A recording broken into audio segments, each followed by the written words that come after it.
Grayback here to show you an example of how to do a Lewis dot structure for covalent compounds.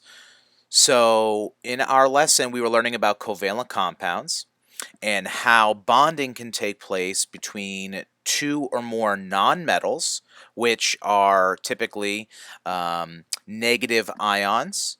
And we see not all, but most negative ions are going to appear in groups 14 through 17. So if you see two elements that are in groups 14 through 17 and they're in some kind of compound, you're probably talking about a covalent bond. The only exception to this is hydrogen.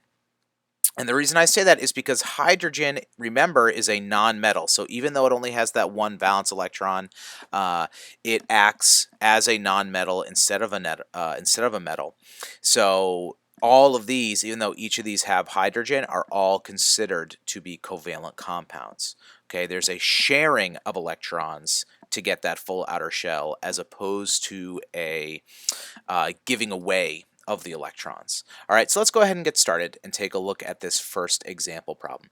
So what I'm going to do here is show you how to insert a Google drawing into this Google Doc. Now you might be saying, Mrs. Grayback, this seems like a lot of work. I'd rather just draw them out and then take a picture on a piece of paper when I'm done with all of these problems here. And that's totally fine. If you want to do that, that's okay. I just want to make sure that people have this option as well. So let's go ahead and get started. So the example is NH3. NH3. Okay, so I know I have each of these elements. So I'm going to go to Insert, and then go to Drawing, and go to New. And once I have this set up, now I can actually go about, I'm going to put in, I know I have NH3, so let's see. Have N, but that's small. I don't necessarily like that. So, okay, well, you know what I'm going to do is I'm going to make this a bigger size. Let's go, I'm going to center that. I want it nice and centered. Okay, so there's a good N, and then I'm just going to go ahead and make my 3 H's. And I want them to be centered in the same size. So I'm going to change all 3 of these 2 H's. Now, you don't have to watch, once you know how to do something, you don't have to watch me go through each of these steps in the video if you don't want to. Just fast forward until you see the next step that you need to see. So there I have my N and my 3 H's, okay? So I'm just going to kind of place these where I want to see them so I can figure out what the heck I need to be doing here to try and figure this out. So NH3. All right. So first step would be, well, I got to draw my Lewis dot structures. That's what I have to do first. So I got to figure out how many dots surround each of these things. So I'm going to go ahead and go to my dynamic periodic table here, ptable.com. I'll say, okay, where's nitrogen? Nitrogen. Whoop, there's nitrogen. Group 15. So if it's in group 15, that means it has to have 5 valence electrons. So let's go ahead and pull up something that would make a good dot here.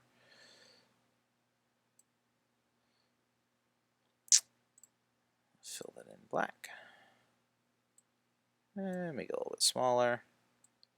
Okay, so this is going to have 5 dots surrounding it.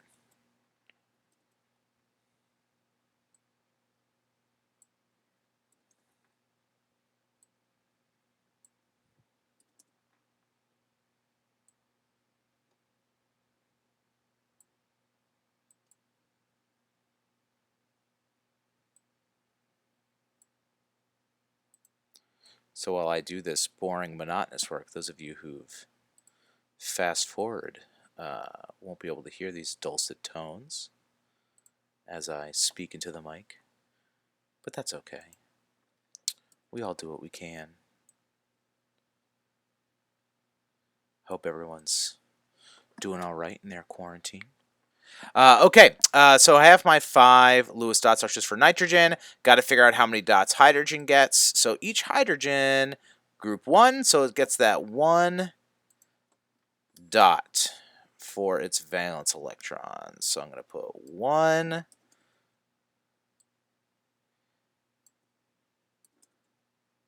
on each of these. Okay, so now that I have those valence electrons all shown, I can start to think about, okay, how would these get those full outer shells? How would these somehow share and connect? Well, I know because hydrogen is in period 1, it only needs 1 extra electron for it to have that full outer shell.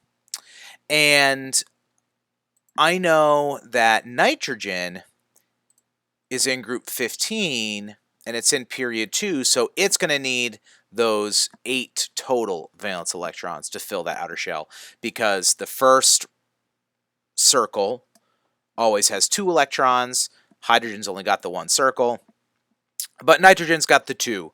So therefore I need 8 electrons in that outermost shell.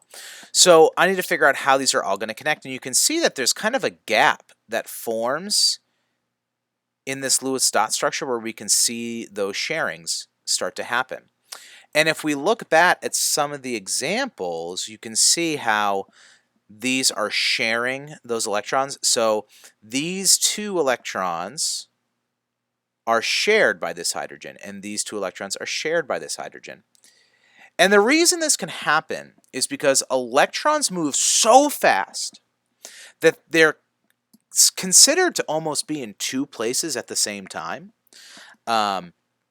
So that means that this hydrogen's happy because it's got its 2, and this hydrogen's happy because it's got its 2, but this oxygen's also happy because it is considered to have 8 total valence electrons. So as we look at this problem, we can begin connecting our shared electrons here. Okay, so those solid lines, get rid of that.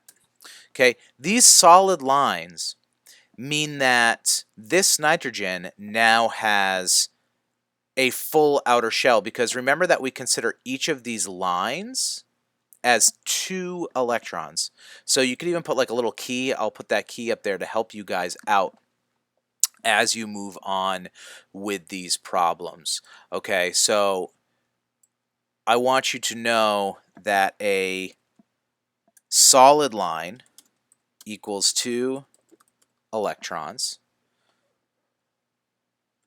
An arrow equals given away electrons, but we only use arrows when we're doing Lewis dot structures for ionic compounds and not necessarily covalent compounds, because covalent compounds are shared, and that's why we have the solid line instead of the arrow. And then each dot equals 1 electron. So if we have this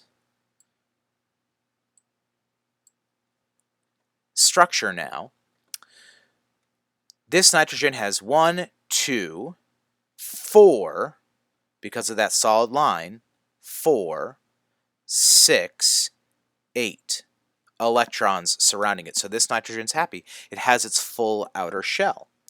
Okay? Now, one thing you can do in Google Drawings too is if you highlight the whole thing, I can then move this all as one unit, so I'm not moving each individual piece. So I'm going to kind of move this over here. And then sometimes we kind of like to neaten this up. So another way you might see this Lewis dot structure, once you kind of have this rough sketch all figured out, it'll look more like this. If I actually go to NH3 Lewis dot structure, this is what you're going to see. Something like this. So you can see that this is a cleaned up version of what this is, but they mean the same thing. This solid line is 2 electrons, 2 electrons, 2 electrons, and then 1 each left over that aren't covalently bonded to anything right now. Okay, so once you know these, okay, once I have this all set,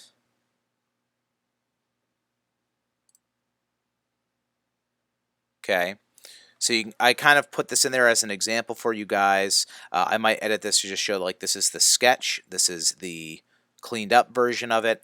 Now we have to answer the question is this polar or non-polar? And when we talk about polarity, what we're really discussing is what's going on with the electrons across the entire compound, and are those electrons evenly distributed? So for instance, this compound here, okay, in NH3, does not have its electrons evenly distributed. And the way I know that, if I come back, is by saying, okay, well, this has 2 electrons, this hydrogen has 2 electrons, this one has 2 electrons, but the nitrogen in the center is considered to have 8 electrons. That's not an even distribution. If one person has $8 and 3 other people have $2, that's not an even distribution of money. So this would be considered to be polar. And it's polar because there's not an even distribution of electrons all the way around. And you can see that with the Lewis dot structure. You can see how little dots these have and how many dots surround this one. But remember, when I'm talking about dots, I'm talking about electrons. And when I'm talking about these solid lines, again, I'm talking about electrons. Okay? If you have a drawing that you need to fix, you can always click on the drawing, go back to edit. Okay, so for instance, I want to put just a little footnote next to each of these that just says rough sketch.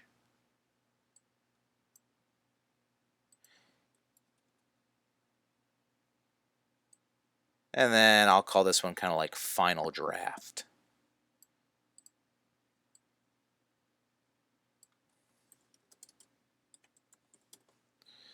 So as you're going through the rest of these problems, be thinking, where are those gaps that I see on the element?